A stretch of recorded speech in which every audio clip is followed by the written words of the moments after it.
Here we are. Good evening, everybody, Moreland friends and neighbors. How's everybody doing this evening? Doing good. Okay, everybody's muted. I'm so glad to see everybody on this absolutely perfect Sunday, June 12th, 2022, for Witness to History with our special guest this evening, Sabrina Heath. Hi, Sabrina, how are you? Good. How are you doing? Good, you're a long-time Moreland resident. Yes. Perhaps, yes. As I think about people we've talked to, perhaps you've been here longer than many people who have lived in Moreland. So yes. We originally we lived on Colwyn, and then we moved over here on Scottsdale in 1968. Yeah. And then 10 years I was going to the DC area, and then from there I was back in 97. Okay, I'm going to say a few thank yous to a few folks, and then we'll get started again. First, I want to thank Megan Hayes. I understand she's in the car, but she's with us always, as always. Megan Hayes, for her unwavering support of Witness to History, because she includes our recordings in the Shaker Public Library in the History Catalog. And I'd like to thank Theo Darden. I don't know if Theo's with it. Theo Darden the fourth, who's our new Shaker Heights neighborhood and housing specialist. You probably heard his voice on your voicemail yesterday. And of course, to John Dutton, who's my friend and partner on Witness to History in the midst of his busy schedule. Thank you, John, is always here for us. We couldn't do it without you, of course. And hello again, Sabrina. Hello again, Sabrina. And thank you. Hello. Thank you. Here you are. And just to let you know, I think some guests are probably with us who haven't been with us before. So, it's really just a conversation. We have pictures. Sabrina's shared pictures with us that will show about her life. And, people can chime in or, post, question or comment in the chat. And, we'll just have a conversation for about an hour or so. We'll, see how our time goes.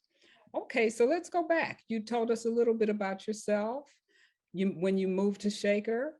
And so where was your family before they moved to Shaker? You said you first moved on Colwyn. We were in Cleveland off of 105. Okay. On Parkwood Drive. Oh, you lived on Parkwood. Mm-hmm. So we really might know some other people in common. Okay. Yes, but I was very young then, so okay. I wasn't, I don't know too many people, but I always started at school in the Shaker school systems. Okay. Yeah, because my dad, he was like adamant, he wanted me to get into the Shaker school system, so that's where I started. Okay. So tell us a bit about your family, these beautiful pictures here. Okay, this is my mother and father. My father's Rudy Heath. He is from Brunswick, Georgia. My mother is formerly Beatrice Dixon, and she was from Birmingham, Alabama.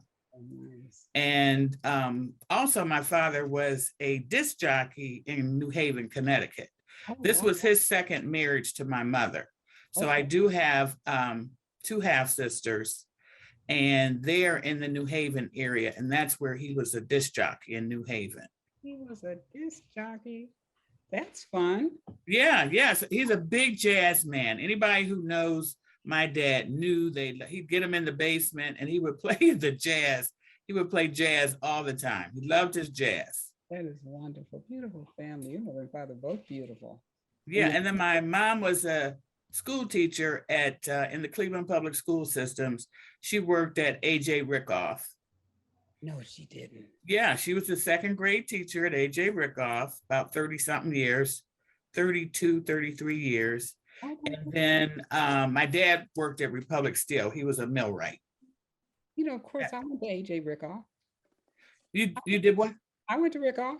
Did you? Oh, my goodness. From kindergarten through 6th grade. Wow. Okay. Absolutely. That is so funny. Do you remember any of the teachers of Mrs. Roper? No, it probably depends. Well, I'm not a young person. She might have thought she might have laughed already. There weren't too many African-American teachers when I was there. Wow, really? Because Uh, there were, oh, wow, okay. I was gonna say, I remember the gym teacher whose name I can't remember right now. I know she was there for many years. I'll remember her name one day and I'll share that with you. She may have. Okay, okay, sounds good. Nice, that's nice. You moved to Moreland in 60, what'd you say, 68? On Scottsdale in 68. But Okay, then we were over on Colwyn, so off of Milverton. you were really young. So we have a surprise for everybody, a class picture. Look at this picture. Yeah, this is the Moreland School from 63 to 64. That was Mrs. Shear's class. Mm. And I'm actually still very good friends with two of the people in this classroom. That's me. Okay, with a little red circle around there, everybody there. Right, that's me. And then over by the Avis Scott, that's Avis in the back. Okay. And then right there in the front is formerly Sharon Bennett. She's now known as Sharon Carr. Okay. This is a wonderful picture. Yeah, and I invited Sharon to come on because I wanted her grandchildren to see this picture. Oh, yes. Yeah, because I was having a hard time texting it to her. Okay. So as you can see, our class was very diverse. Yes. Which is what I loved about Shaker. So, and the year on there, they have the year 62. Yes, yes. And Mr. Jenkins was our principal at that time. Mm-hmm, mm-hmm. Well, this is so much more creative than most of the class pictures. I mean, there are toys. I mean, this is absolutely beautiful. I don't know why they don't do this now, where everybody's just standing there. Right, right. Really wonderful picture. I think the rest of the pictures from, because I have all my pictures, the rest from first grade to sixth grade, they're traditional. You're standing up. Mm-hmm. And I see here in the corner, on the left corner, it says kindergarten AM. So you were there in the morning. Exactly. Yes. Yes, we were. Yes. Yes. I remember that half-day kindergarten, and then they stopped that. I remember that. I think when my children were in school. Oh, did they? Okay. Yeah. Kindergarten. Well, that's wonderful. Yeah. So that was good old Moreland School. Yes. Kindergarten. So you went all the way through Shaker School. Yes. I started in the kindergarten and went all the way to 12th grade. Yes. And you walked to school. Yes. Until they started busing. We did have a bus, rather. I don't want to say busing because we had left by the time they were doing the traditional busing, but we did have a school bus that took us to school. Oh, really? Over here on the Scottsdale area. Oh, okay. So you took a bus from here to Moreland? Yeah. Yes. Wait a minute. Let me see. I'm sorry. I'm getting mixed up because we had it for Shaker and for Woodbury. Okay. So no, absolutely. Yes. I had to walk. Yes. I'm getting ready to say now, I used to walk from 140th to Rickoff. No, right. Right. I was 5. Right. Okay. But I don't remember walking to kindergarten. Maybe my parents dropped me off. I don't remember. Yeah. And I don't remember that part of walking. Yeah, maybe, if your mother was going to school too, maybe she dropped you off. Right, exactly. Right. That's nice. That's a long time ago. So right. Trying to remember. We don't have many of those opportunities anymore. So tell us a little bit more about your experience in Shaker schools. We have photos here. Well, I love Shaker schools. What I loved about it was the diversity that we had. Now, this is when we graduated from Woodbury. Mm-hmm. Woodbury. Yes. Yeah. That was our junior high. Mm-hmm. That's me, my friend Myra Gunn, my good friend Christy Fan, and Maurice Brantley. Mm. And that's when we had graduated. What I loved about school is the diversity. The Moreland kids, we were all our parents were blue collar, basically blue collar. But then on the other hand, we went to school with a more affluent students. Right. And so it was just, there wasn't really any, it wasn't very divisive. I mean, we all got along, we all listened to different music, because everyone teases me now, because some of the Leonard Skinner and all the Okay. music that we weren't supposed to know in the 70s. We knew. So that's what I really enjoyed about it. I also enjoyed, we had to learn how to swim. So in middle school, you had to learn. You could not graduate if you didn't know how to swim. Yeah. That's where I learned how to swim. We had excellent sewing classes and home economics. I think that's where I got my love of cooking and then also sewing. All my dresses I made, that dress I made that I graduated from high school, graduated from junior high, excuse me. And then also my after prom dress, also my graduation dress. So I did a lot. I made a coat for my mother, made a coat for myself. So we had really good skills. That's as wonderful. Far as look at that picture again. You were in junior high. Yes. And you made that dress. Look at this. Yes. That's great. Yes, it is. Yeah, we were. We really, they really gave us, and I think the boys, they had like woodworking class. I was just talking to another classmate. I had Mr. Kohlberg for 5th grade, and he actually taught us the stock market. Every day we'd come in and we'd watch the stocks. We each had our own stocks, and we'd watch and see how they were doing in the market. And I had totally forgotten about that. And she reminded me of that. Oh, nice. Well, yeah, so we had that. And then also we went to Greenville Village. We had, that was in junior high. We went to Greenville Village. That was our first away from school, away from our parents, field trip. Okay. That we had. Now you said that you all went to, now at Woodbury, you all went to Mexico? That wasn't, I thought it was Woodbury. It actually was high school. Well, that's still. Yeah, that's in, I have pictures of that. We went to Mexico City. There was another trip to Washington, D.C., but I didn't go to that. But this we did in Mexico City. We had a really nice time. That's Mr. Looney. I had to look his name up because I couldn't remember. He was our guidance counselor. He was one of the chaperones. And then Mrs. Raymond, she was our Spanish teacher. Okay. And so we had a really good time. And as you can see, it mainly was the Moreland kids. Right. These are all of us from Moreland, just about. Interesting. Yeah, that went on this trip. So you went mostly because you were in a Spanish class? Correct, right. Okay. And so we were in Spanish class, and then this opportunity came up. Right, because I know the orchestra and the band travel sometimes. But, I mean, this is nice that you all got to, use your... Oh, yeah, it was really nice. There. That's and wonderful. Then I had, in Woodbury, we had, her name isn't Mrs. Johnson anymore, but it was Edna Johnson. And she was our Spanish teacher. And she does liturgical dancing. She has her own company. Edna Duffy. Yeah, right. That's her married name. Well, when she was in school, it was Mrs. Johnson. Okay. Yeah, and so she, a couple of students, there was another girl named Sabrina. She took us under her wing and she taught us Spanish dancing.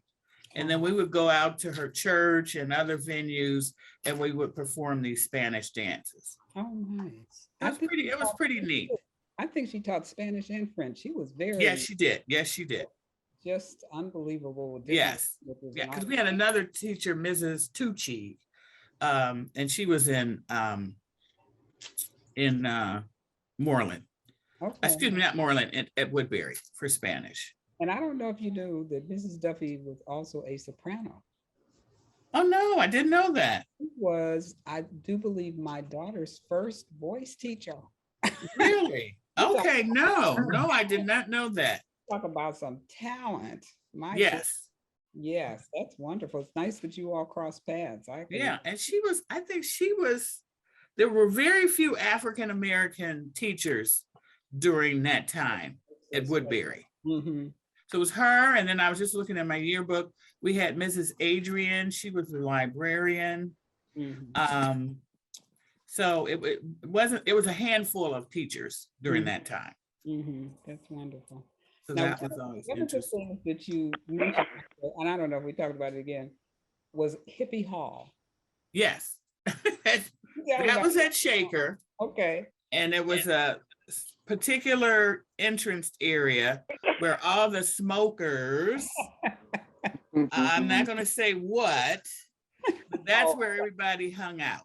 So Okay. that's your nonconformist students, they were over at Hippie Hall. Okay, Hippie Hall. That's a new Hippie Hall, that's what it was called, Hippie Hall. one. That's a new one. Yeah, so that was very popular. That's funny. So you graduated in 76. Yes, graduated in 76. What did you do after graduation? After that, I went to Kent State, and I went a couple years to Kent State and then dropped out because I really didn't think that was what I wanted to do. And then I went back about maybe about 5 years. Kind of, you're young. I couldn't figure out what I wanted to do. Had menial jobs. And then my father passed away in 83.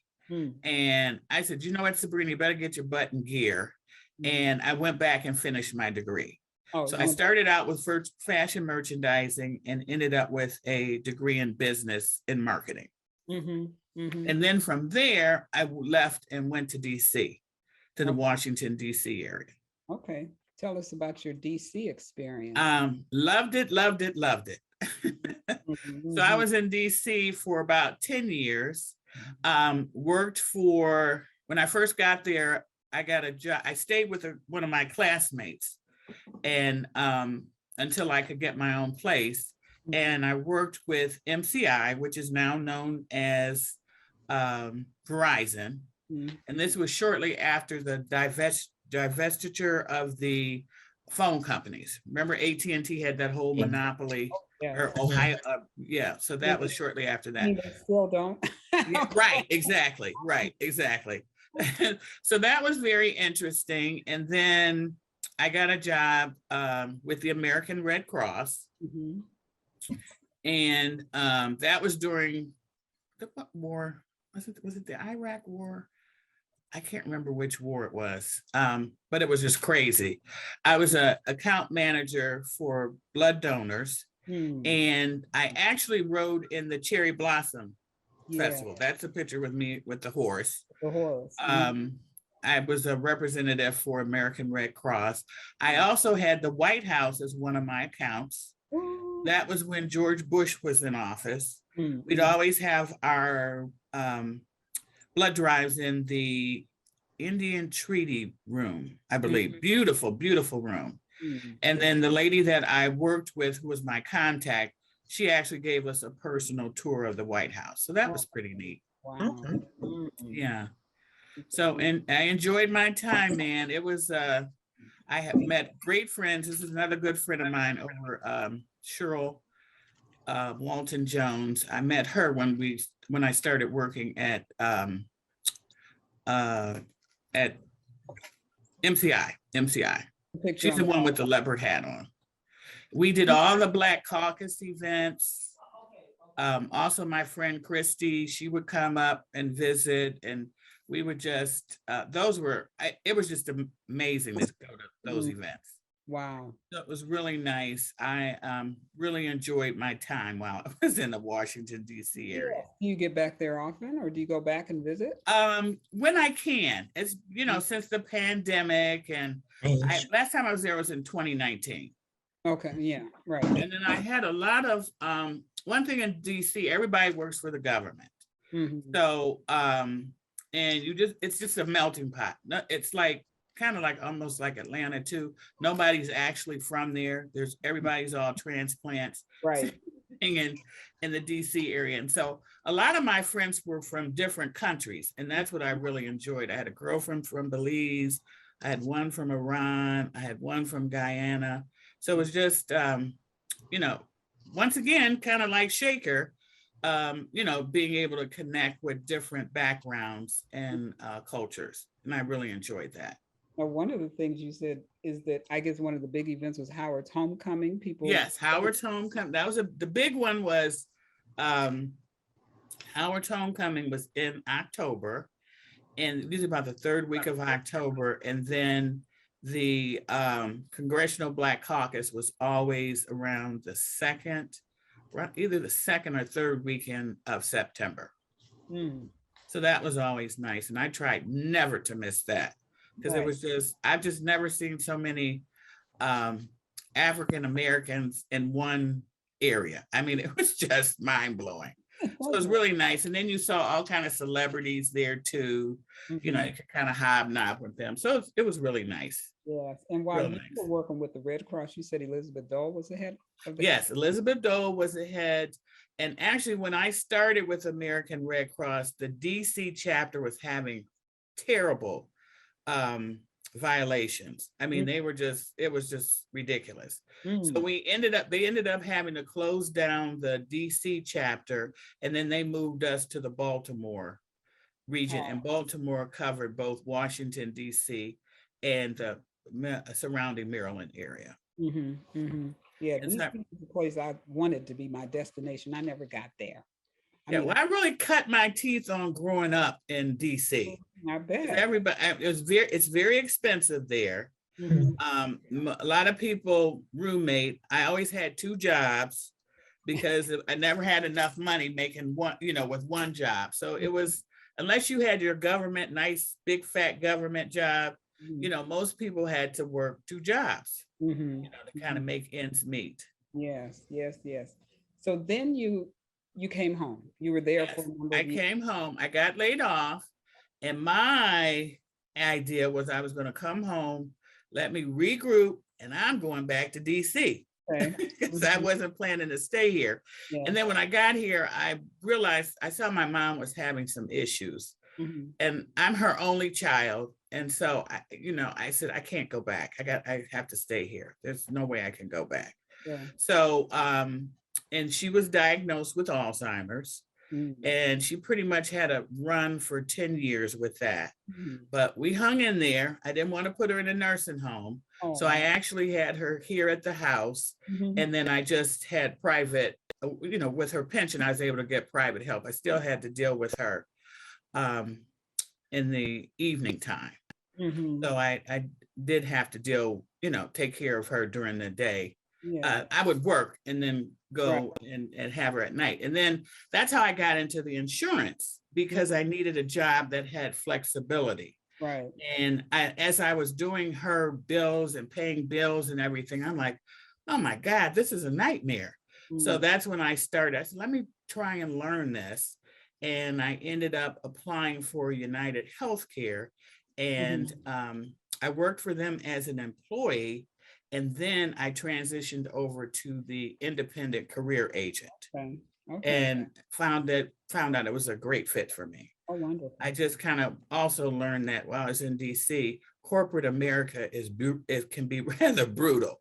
So, and during that time, it was in the 90s, man, they were laying people off left and right. Companies were cutting back. It just was, especially a Red Cross. Well, I can remember going in and girls were coming out of the manager's office just boo-hooing because they were, laying off people so much. Right. Yep. You say that's where you cut your teeth. You knew. Yes. That's where I had to get my big girl panties on while I was there. There, you could survive anywhere. There you go. Right. That's right. So, so that's wonderful that your mother was home. That your mother was home throughout her life. That I'm sure that was a blessing for her. It nearly killed me, but we got through it. Yeah. We got through it. Now tell me a bit more about your experience and some of the things that you've done, and something that brought you to become a playwright. Tell us about that. Okay, well, actually, when I was 50 and still taking care of my mother, and I had just started working at United Healthcare, I was diagnosed with stage 1 breast cancer. I didn't have a job. I didn't have insurance. And I was like, what the heck am I going to do? And thank God I was guided to the Breast Cancer and Cervical Project, which it's changed a little. I was just trying to get some information so I could share it. It's changed a little bit, But what happens is they offer you free screenings, like for breast cancer, for cervical cancer. And then if you are diagnosed under their program, then they offer you a Medicaid that you stay on, and you have your surgeries, you have your treatments. As long as you're receiving treatments, you can stay on it. Okay. And that was just a blessing. So I ended up having that. And once I had up my surgeries, I had chemo, radiation, all that.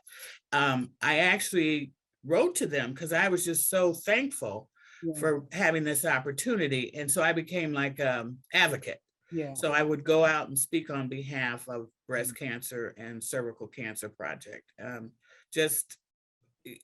was just thankful, so very thankful for having that. And so I would go out and do educational events. And then when I was diagnosed with breast cancer, I went to the gathering place.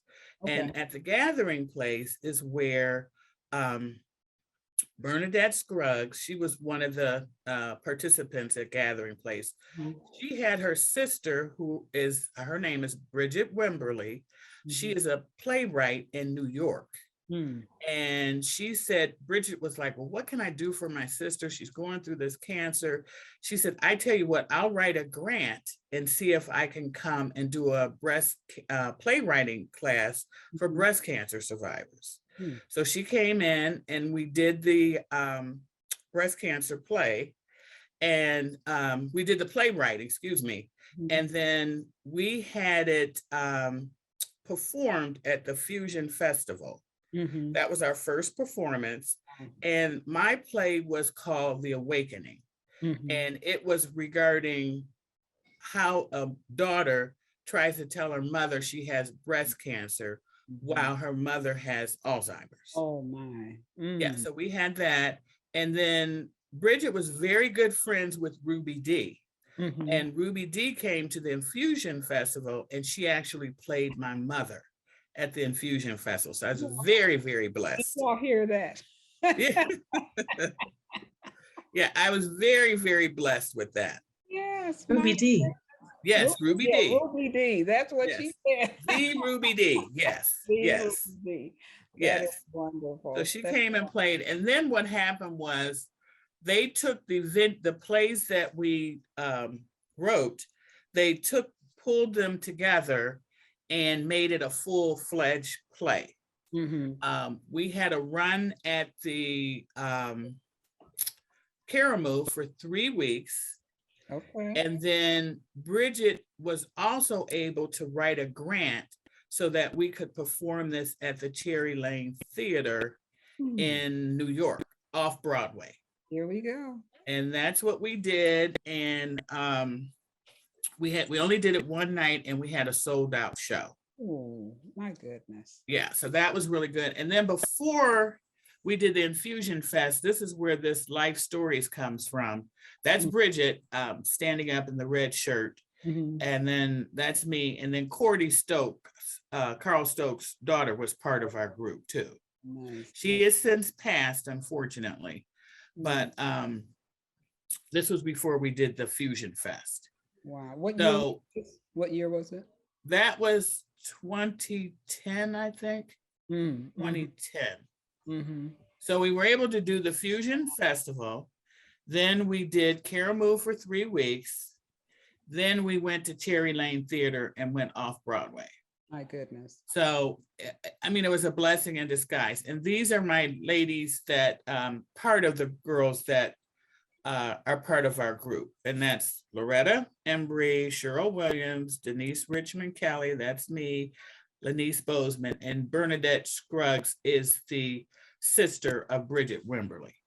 Okay. After that, we had such a great response that we formed a nonprofit. And the name of our company is called Shows. And that's for survivors helping other women survive. And so we actually go out, and we still go out. It's just, we've been kind of slow lately, but we still go out and do breast cancer awareness and education. If anybody ever wants us to come out and talk or do any kind of educational event, we do that.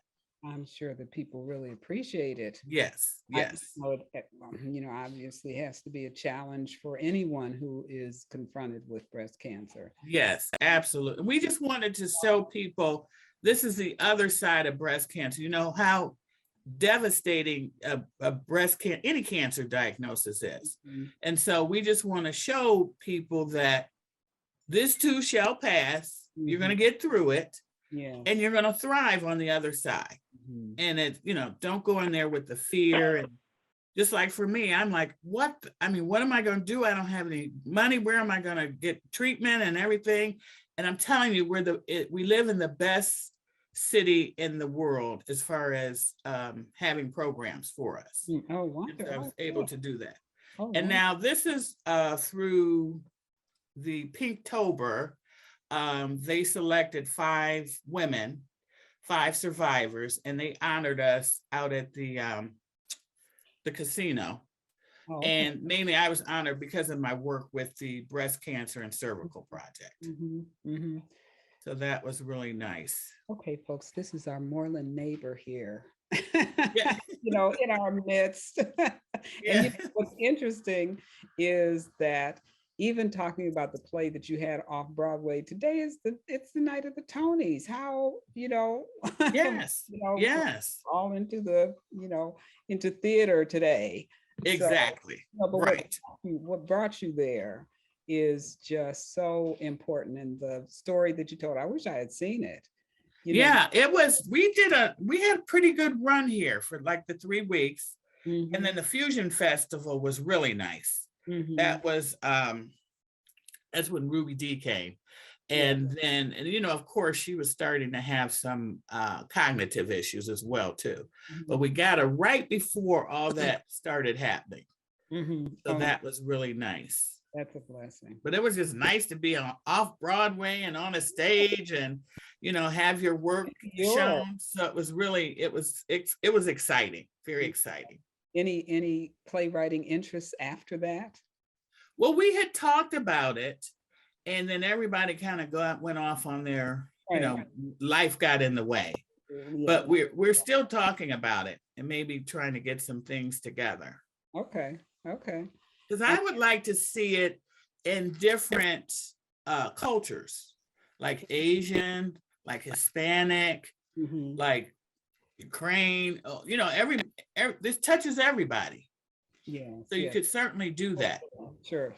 So we definitely had talked about that. Well, even if people have not experienced it themselves, I think we all know somebody who has. Exactly. Right. Absolutely. Exactly. Experience is unique, and the need for support and, understanding, people to be able to reach out to who have had the, common experience is most powerful. Right. And then we all trained as we took a navigator course. So we all are trained as patient navigators as well. So we, and then it works well with me in my business also. So if, someone's having issues with drugs or we're trying to find a good plan for them, it really helps. I can kind of tap into different resources. Well, tapping into resources, talk about your business. I mean, how that all came about. And yes, tell us about it. So I started, like I said, and this was in 2008. So I've been doing this for 14 years now. I had to find something that I could do because of my mother. And I always liked it. This is a funny story I always tell people with my mother, because I had to keep her at home. And everybody knew my mother as Sweet Bee. Oh, Bee's so sweet. She's just as sweet as can be. But as the Alzheimer's took hold, there was no filter. So she could be quite combative. So one time I was trying to get her to sit on the toilet and she wouldn't sit. And so I kind of just pushed her down. You know how you do kids. I pushed her down so she'd stay down. So she jumped up, and next thing I knew it, she was taking her earrings off. And I'm like, well, why is she doing that? Next thing, she took her teeth out. I'm like, Mom, what is going on? Then she put her fist up. She said, come on, I'm sick of you. Oh my God. I said, what are you gonna do? Gum me to death, Ma? I guess she really she was like, I'm still the mama. You can't tell me what to do. I may not be all there, but I still know you can't push me around. Yes. So she was quite funny with that. I always tell people about that. I said, she was gonna take me to the street. Okay, you know, or meet me outside at 3:00. Okay. That's how I took that. So wonderful. But anyway, I started with United Healthcare because I needed the flexibility. And I do Medicare health plans with United Healthcare.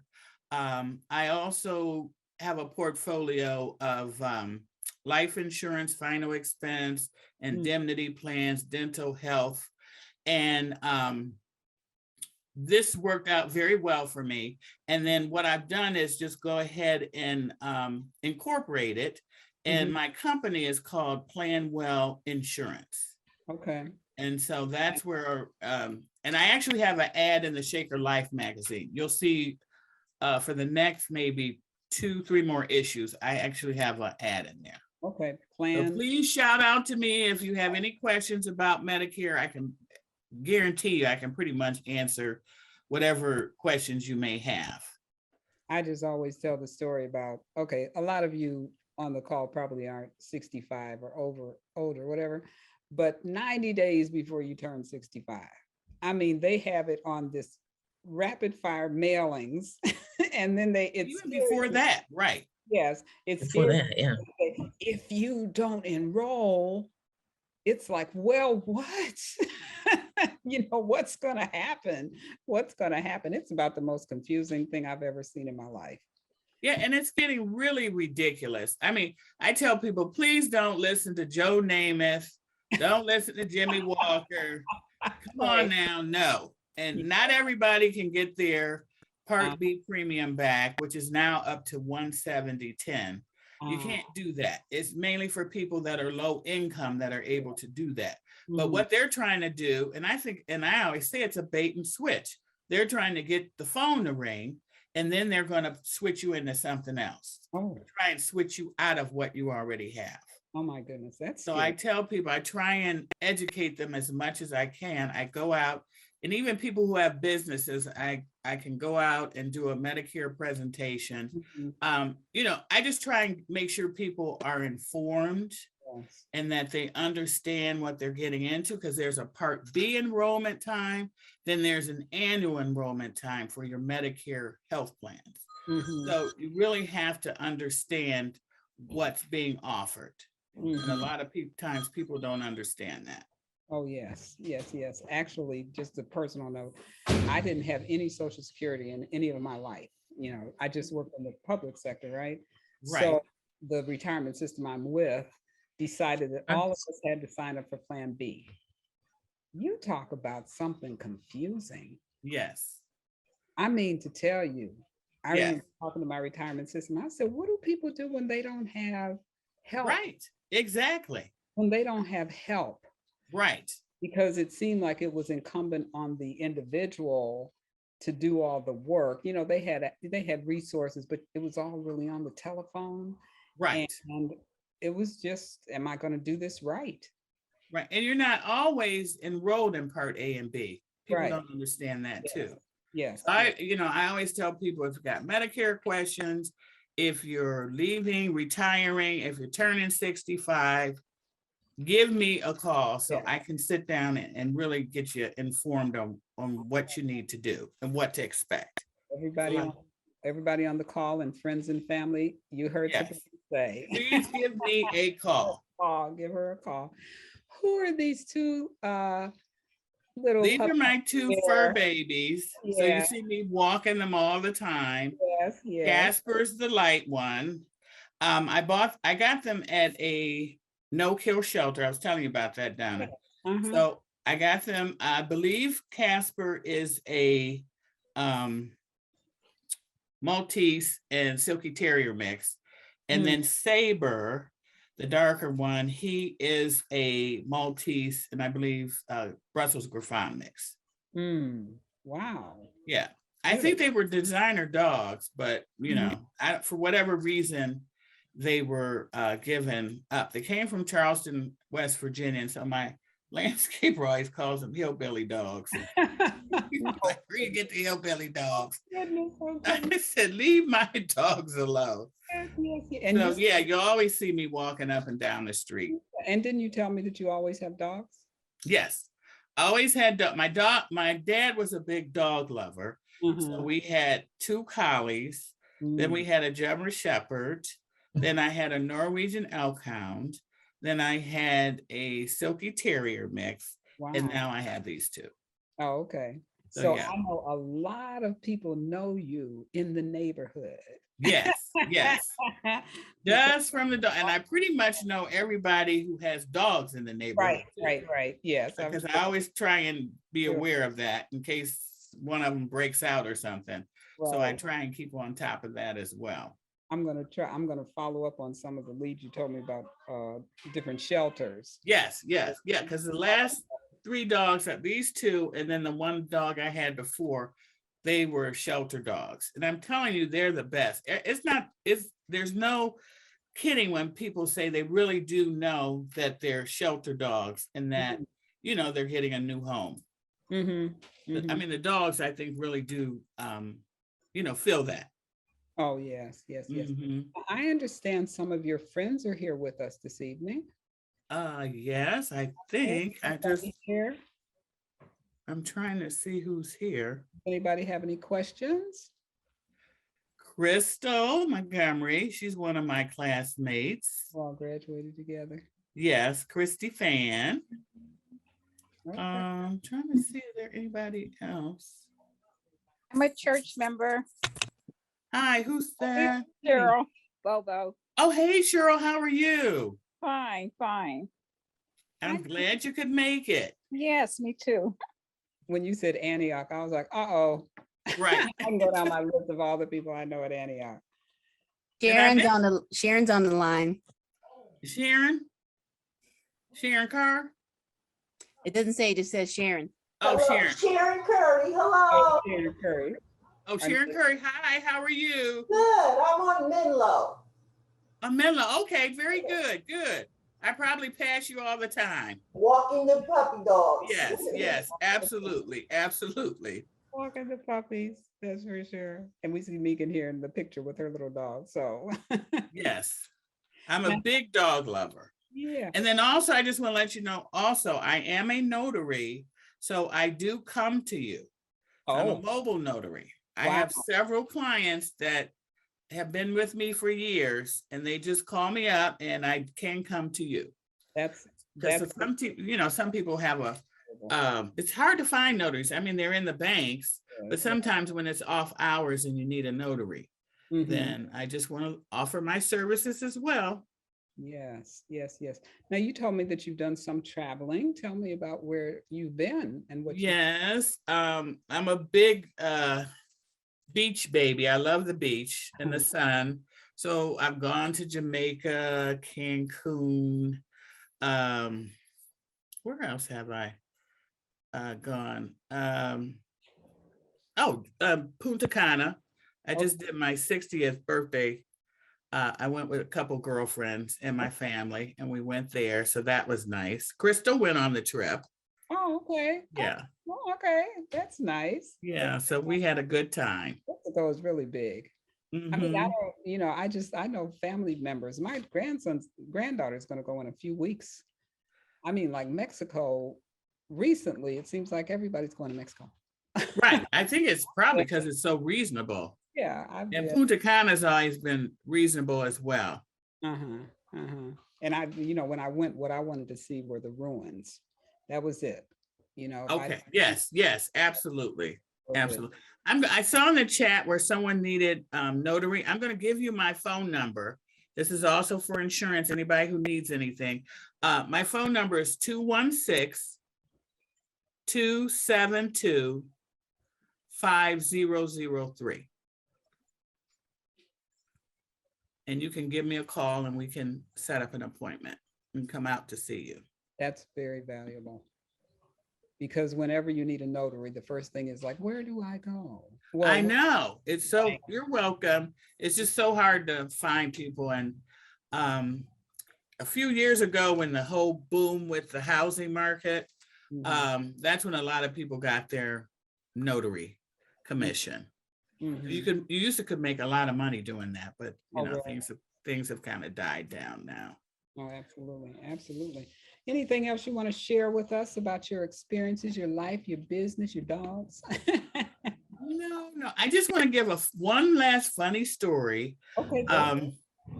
This is when I was in high school, and I had decided to cut school. Okay. Oh. And what happened was I went to go see my friends at John F. Kennedy High School. So, you know, we hung out there, had a good time. And as I was coming back home, I'm just sashaying down Scottsdale and I see a police car in the driveway. So I was telling my friends, I'm like, oh no, there's no way my parents could know that I cut school. No way. So I come in and I'm like, well, what's going on? What happened? And the police officer, he was like, young lady, I think you need to tell us what's going on. So what happened was I had a friend of mine, he had called and he called to check to see how I was because I wasn't in school. So he had called and my father answered the phone. And my father was like, well, Sabrina isn't in school. Sabrina's in school where you should be, young man. And he said, well, she's not here. And so my father went ballistic, went up to the school, called the police, and ended up there. What happened was there were several other people that cut school that day too. So we all got busted. And later on that day or evening, you know, my friends were calling me, and everybody knows my father was quite colorful. He didn't want to be known. He didn't want anything to be associated with him as being old. He used to have his jeans, his bell-bottom jeans. He used to have his patches sewn on his jean and his pants. And he was all, everybody would call me because they would love to hear my father. He'd be like, right on, baby. I mean, he was just the ultimate. He had all the lingo down. He was just cool Rudy Heath. We have to remember he was a DJ. Right. So he didn't want anything. I'm telling you, he did not want to be old. So he'd have his leisure suits on, those were popular. And so he would, people would call the house sometimes and he'd be like, Sabrina, baby doll, somebody's on the phone for you. So he was quite comical. So my friends were calling me and so they're like, are you okay? You know, they were trying to find out if I was okay. And my father answered the phone and he said, oh, Sabrina's on punishment. And in fact, we're planning to send her to reform school. So we can't talk to her right now. So then my neighbor down the street went up because everybody got busted at school. So everybody knew what happened.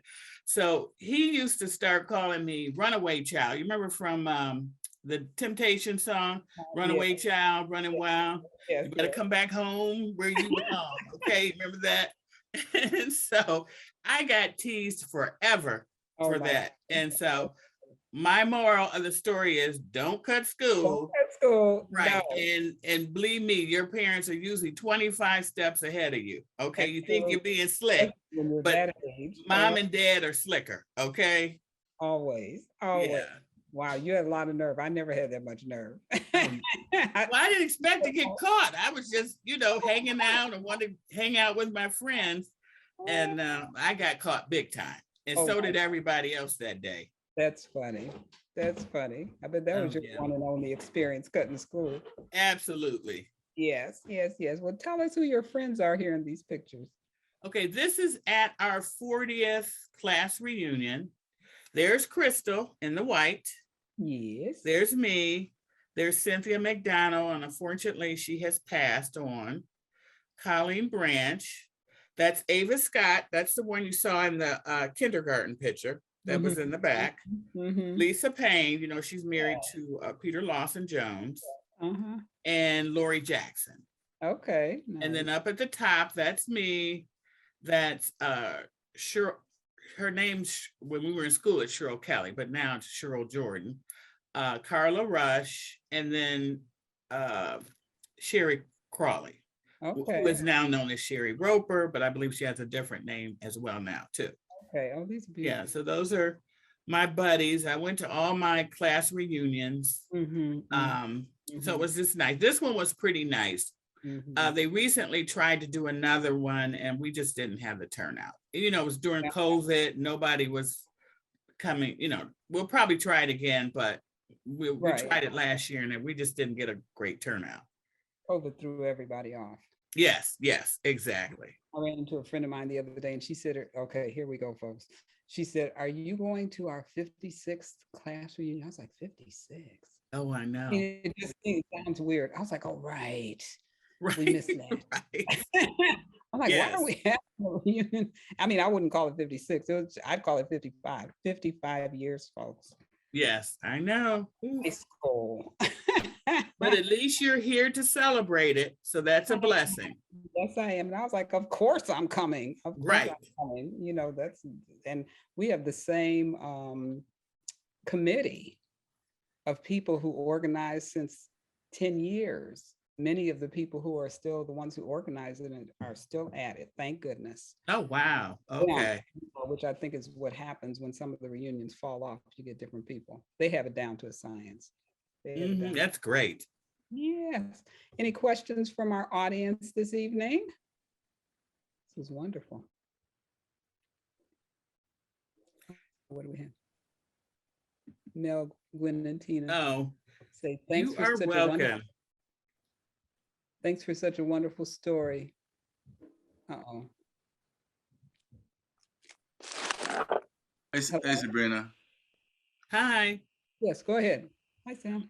Yeah, Malcolm Brown was the at Woodbury at the time. He's another black Our teacher. teacher. Yes, yes. Yeah, Mhm, Yeah, I And, remember Malcolm Brown. yeah. mhm. And Edna Duffy's still going with Duffy Liturgical Dance. She's singing and dancing. I've been doing a lot of stuff with her in the last few years. Oh, Okay. wonderful. Because, yeah, I knew she was doing that. I didn't know if she was still doing that, but I figured she would still be performing. Yeah. Yeah, that's great. Love getting all this other information about you. I've just been seeing you walking your dog the last several years. So this is Yes. wonderful. A bit more of the backstory. It's great. Can you tell me who, when I was talking to Christy, who was the principal at Woodbury? You were at Woodbury, right? Yeah. I couldn't remember. I Was know it- Mr. Rogers. Wait. Was Peter John? Was Peter John around there? Peter John? He was at, Yeah, The I'm Byron? gonna say Peter John. I think he was. Peter Yeah. John. Okay. Mhm. I was just trying to remember. I couldn't remember at Woodbury. Yeah, I think And Peter. then I think we had some. Were yeah, you by at that time, Moreland too? principals aren't that important. Pardon me? Did you go to Moreland too? Yeah. Mr. Okay. Jenkins. I met Mr. Jenkins in Moreland. Yeah. Right, but then who took over after he passed? Oh, I don't remember. Yeah, I couldn't. All I knew was Mr. Jenkins, and that's because he was on the name on the picture from kindergarten. Oh, Right. okay. But I do remember Mr. Jenkins, and I remember his daughters. He had a daughter that went to school Mm. along with. I remember going to his funeral too. Yes. Mhm. Yes, I remember the teachers crying, and yeah, I remember that. Yeah, That's he's a good man. Yeah. yeah, Beloved principal. absolutely. Our teachers. Mr. Jenkins also lived in the Moreland area on Mm. Scottsdale. Oh, did he? Oh, Yeah. wow. Okay. That's special. Yeah, That's real special. he was a good principal. He Yeah. was a good Yeah. principal. Actually, just recently, there's some of us who are, communicating with the library about putting up some recognition that this used to be Moreland Elementary School. And we received from one of the librarians, like a memory booklet that she did a few years ago. And she listed all of the principals from the time the school had opened. Oh, wow. Okay, that'd be interesting. Right, I hadn't Yeah. seen that list before. Yeah, Okay. 1926. Wow. Okay. 1987. Yep. Oh, that'd be interesting to check out. Definitely. Absolutely. So let me read this message from Mel, Gwen, and Tina. Thanks for such a wonderful story. Love the dog story. Yes, rescues are the best. Being that you are in the insurance field, what do you know about insurance for dogs? You know what? I was thinking about getting into that industry. Mhm. But I know typically you have to, because I've looked at it for my own dogs. I believe you have to, like if you have a major surgery, anything like that, usually you have to pay up front and then they reimburse you. Mhm. And then depending on the age of the dog will depend on what type of insurance you're going to be able to get. Yeah. If you get puppies, I don't, just like regular people, if you get puppies, it's no problem. But if you get an older dog, I think certain things are exempt from being covered. Yeah, but I was looking at that even for my own dog, for for both of the dogs. Yeah. And Cheryl Bobo says, thanks for sharing your life with us. Christy Fan, thanks for the memories. Will take us out with Moreland School song. Oh, yeah, right. Will you take us out with the Moreland? I haven't heard the Moreland School song. Will you have some company here? Crystal is here. Where's Chick? Ask Crystal, because I don't know the song. I don't know the song either, so you can't ask me. I don't remember. Christy's being funny. Tell her she can sing it. She probably doesn't know it either. Right. That's good. I don't know. I never heard it. Oh God, I have no idea what that song is. Any other questions, comments? Mrs. Hooper? Yes, I just want to thank you for your beautiful transition from because of your mother. My son is going through that right now, and I just hope and pray that I don't start throwing things around. He's very patient, and he's been with me for a period of time, even when the girls away. He's always there. So I just want to say thank you. That's beautiful. Oh yeah, and Mrs. Hooper, how old are you now? 93. 9. Oh wow, you look great. Ooh, that's wonderful. Because it's hard. I can totally relate. If you ever want to talk, Sam, we can definitely talk. Okay. But I know it can be rather difficult, but I know I got a lot of strength from taking care of my mother. I really did. And then when she passed, like other people, a lot of people have regrets or having to put them in a nurse. And I didn't have to do that. So I didn't have those regrets like some people have, but it dang near killed me. But still, I didn't have that. I knew I was there for my mother from the time she got diagnosed until she passed. And it just made me a lot stronger. And it made our bond stronger too. You persevered, and that's wonderful. We have some personal questions that we'll call you to. Please do. I'm an open book. Please do, because I know it's difficult. And just kind of, what you need to do and form, because at the end I had to put my mother in inpatient for hospice care, and they did a beautiful job. It was very, very well done, but you hate to get to that point, which we know you'll be for a long time, Mrs. Hooper. You're not going in that direction. I hope not. Thank you. No. I wish I did have my mother in her 90s. She passed at 89. She passed in January. In May, she would have been 90. So I wish I could have had my mom into her 90s. Yes. This is such a blessing just to have community support.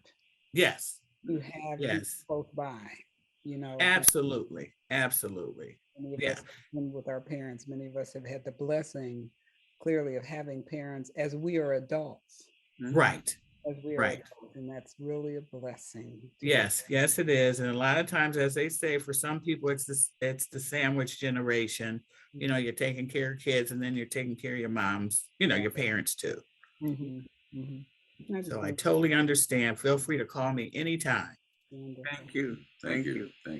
Carmela says, thanks for sharing your rich and wonderful story. Yeah. Thank you, Carmela. Now you know a little bit more about me.